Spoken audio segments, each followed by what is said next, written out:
now time for Bradford and Brooks, a civil discourse about civil affairs in Bardstown, Kentucky, and around the world.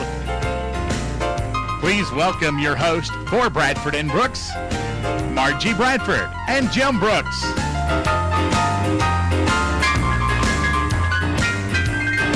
Now, get ready to enjoy a community forum to encourage citizen participation in the political process by the thoughtful discussion of political and civil issues.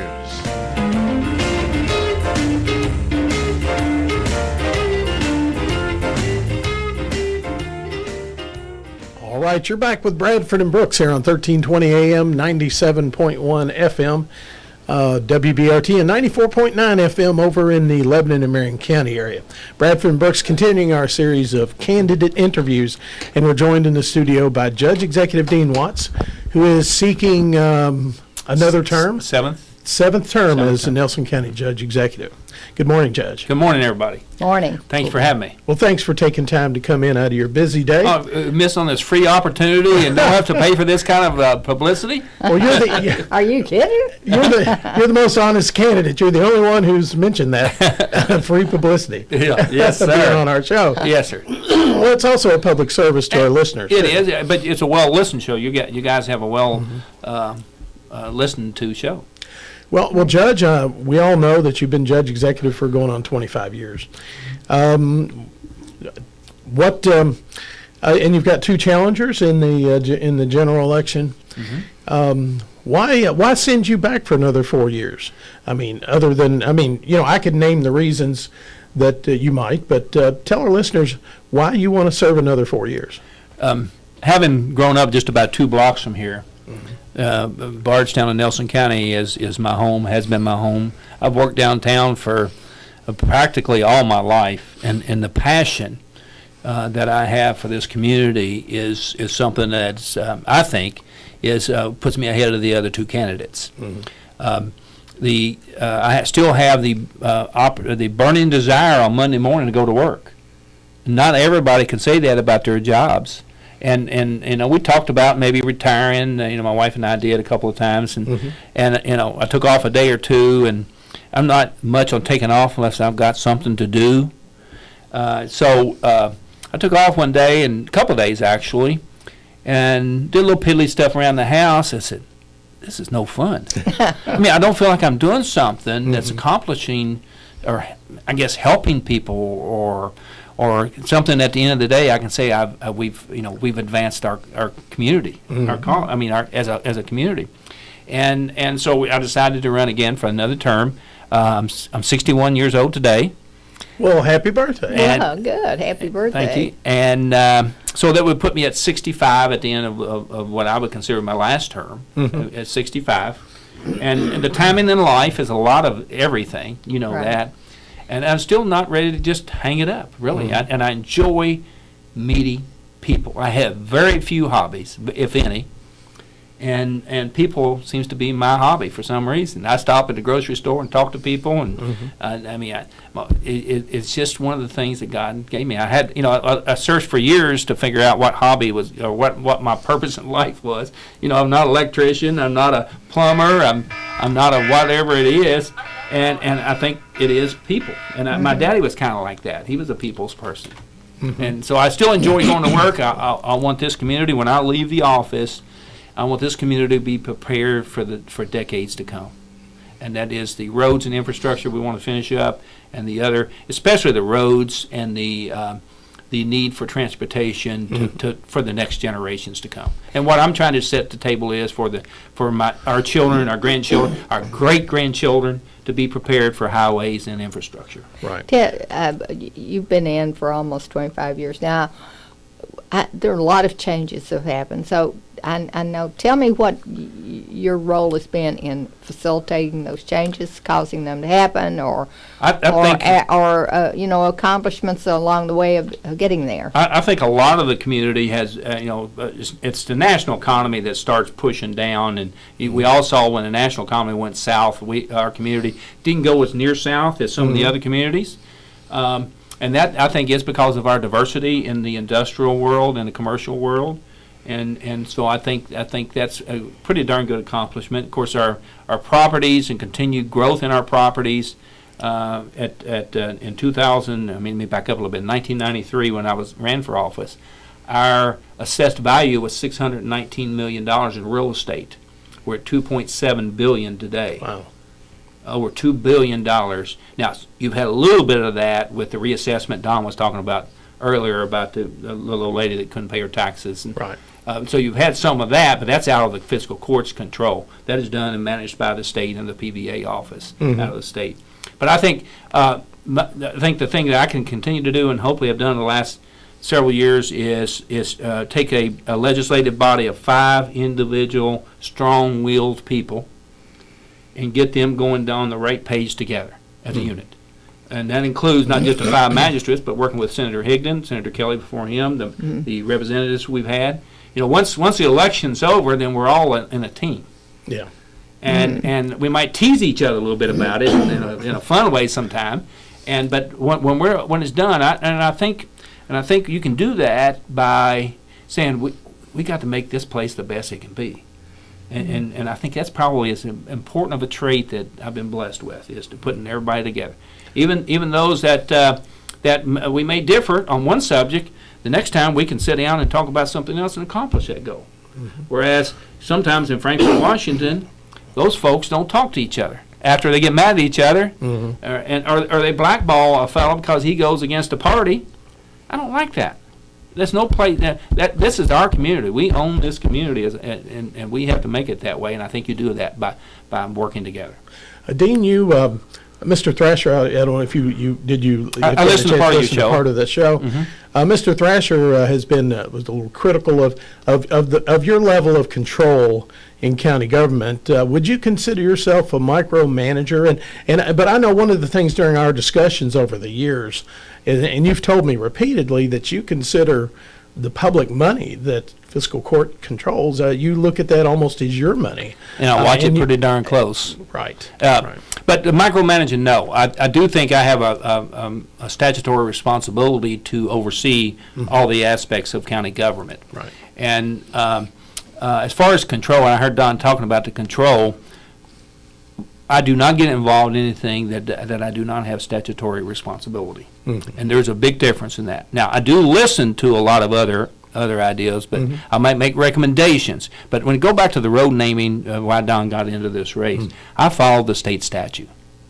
Followed the state statute, and of course, obviously, Don disagreed with me on that. But I followed it, what the letter of the law was. Yeah, have a public hearing. We could have called a public hearing, just decided not to.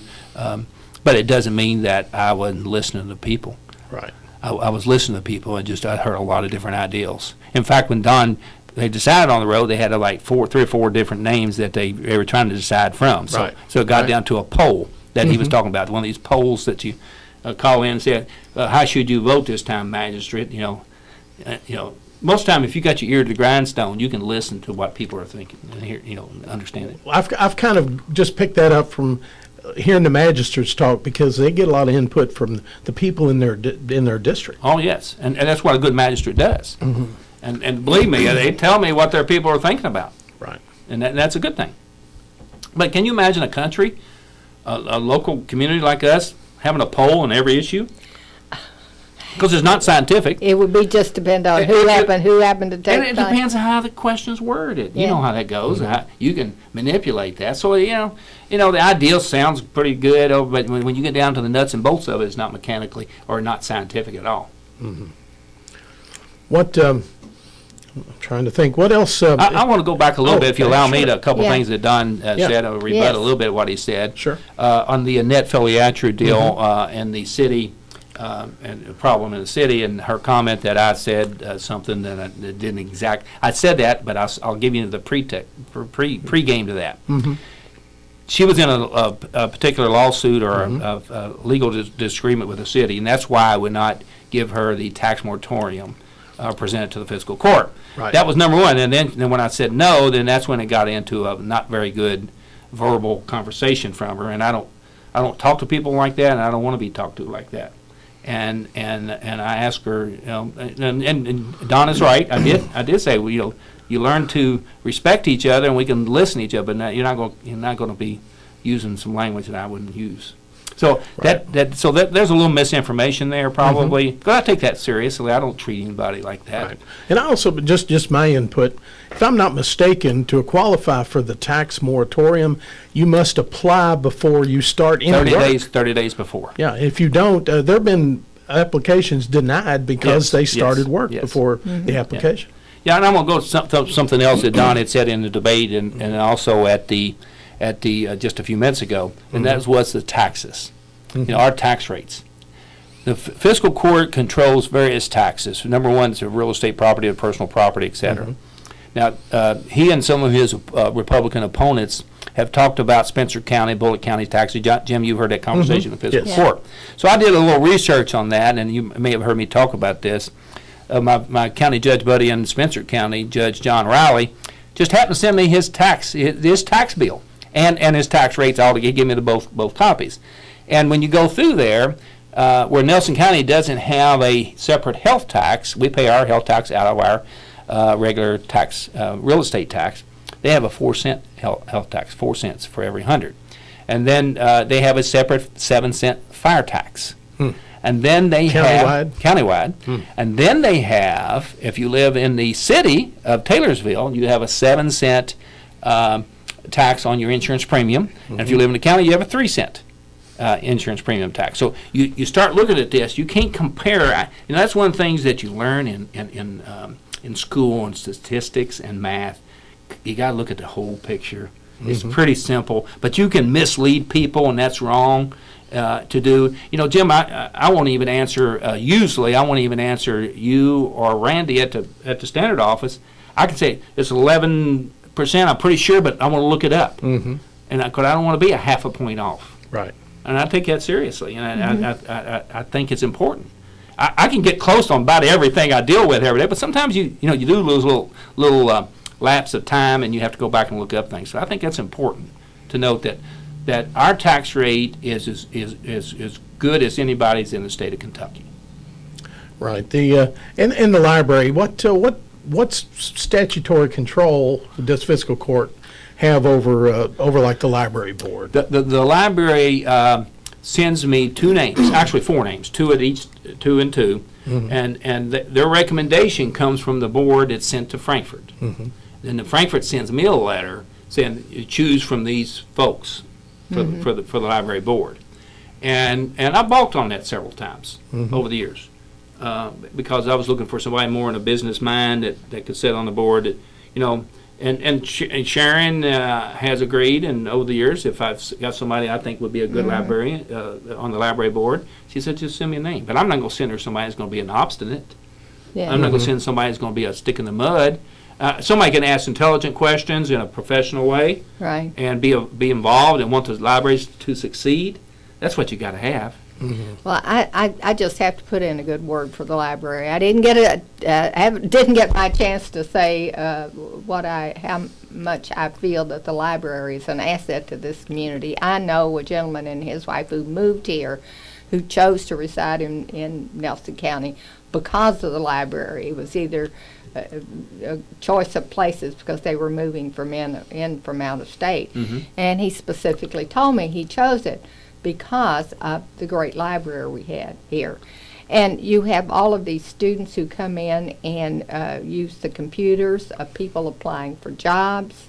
The many services. Many services, many community events that are held there. You can do genealogical research.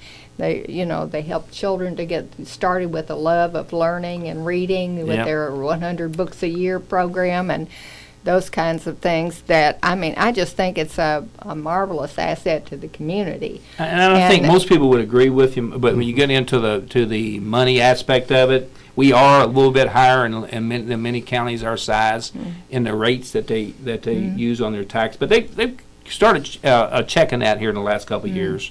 And I think listen to the constituents about the concern of the revenue side of it. And just if you don't think the library is important, you shut the doors on it, buddy. You talking about a county judge that would be tarred and feathered if I had that kind of control. First place, the county judge doesn't have that kind of control. Right. And it's like an ad that Jack Hurst had on his website talking about he's going to do an executive order to swipe off the Nelson County's occupational tax. He can't do that. Right. The fiscal court can repeal the ordinance, but the county judge cannot repeal such a thing. So, there are certain stipulations and certain boundaries that you have to have been done by statute. Well, it's been a vigorous campaign, I guess, this time around. Yes.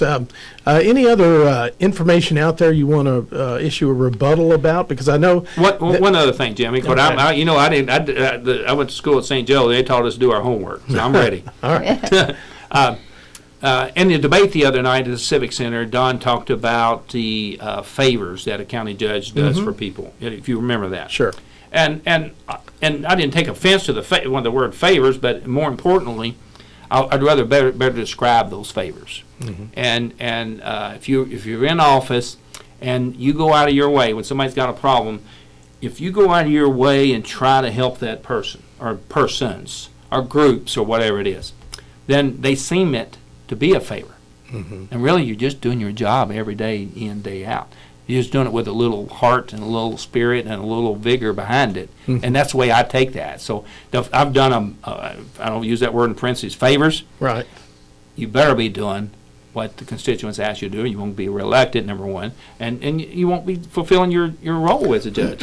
Well, I think that constituent services is a big part of, if you serve in the state legislature. Yeah. And you even hear our congressional candidates talk about how big, how important constituent services Especially at the veterans and the Social Security Sure. side of it. Right. Yeah. And I think if you can do it with some heart and some heartfelt feelings behind it, it just makes it feel more like a favor than, I think, really, you understand what I'm saying?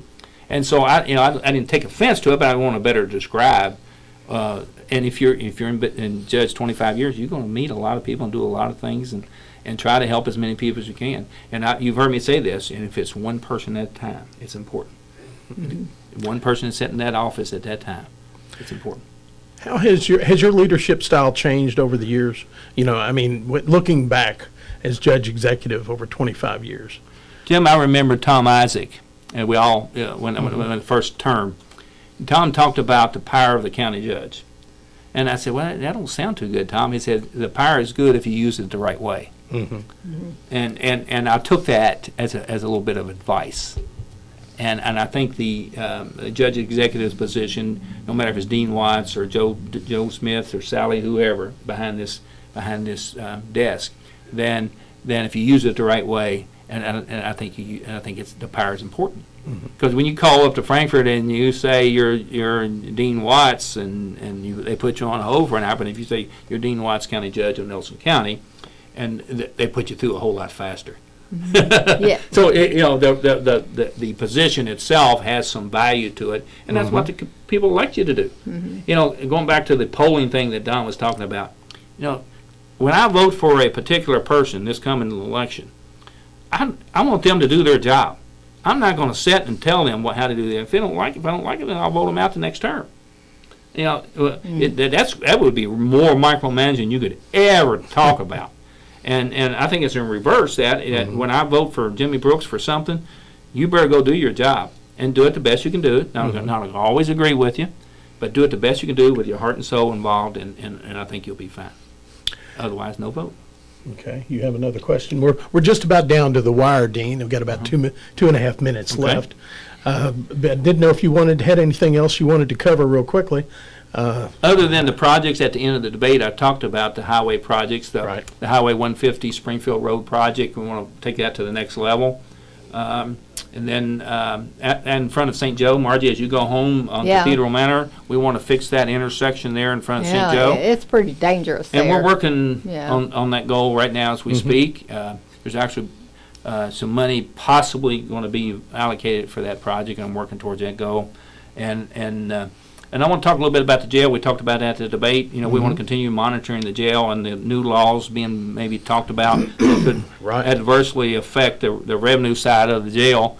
And so but we were not going to jump in, but we're going to follow it with some caution. So there's a lot of projects going on in the county. I want to continue to move forward with those and ask for everybody's vote. All right. I'll Well, be glad to take another question if you got another. all right. Do you anticipate of course, in 2000, I think, the county police force and the sheriff's office merged through an agreement? Yes. And the fiscal court pays part of the for the salaries for like the road patrol for that law enforcement part. You anticipate that continuing? It seems to have worked well over the last 18 years. Sure, and no matter who gets elected, either the Republican or Democratic candidate, we want to work with them on the funding aspect of that. But we did leave a mechanism in there where if we were to get a rogue sheriff, and believe me, other counties get those occasionally, then the fiscal court can rekindle the county police force and start the county police force again. And that revenue side would stay with fiscal court, and we would do that. Obviously, I don't promote doing that. Right. But talk a little bit real fast about the officers in this county. All right. If you include the city, the county, the state, and the other small cities that all have police law folks, we're not too far off from the national average on the number of police officers in this county. Right. Now, can we use more? Always, you can use some more help. But it's going to get to the point is what's the dollar cost of it? It's about $90,000 to $100,000 to put a policeman on the road a year. Yeah, and that includes salary and benefits. Salary, and equipment. benefits, and that doesn't even include the capital cost of a car. All right. And maintenance of the WBRT Bardstown. Judge, we're at the end of the hour. Well, thank you so much. Bardstown, Thank you, and we'll be back 97.1 next FM. Wednesday And for now, another Bradford and Brooks. W235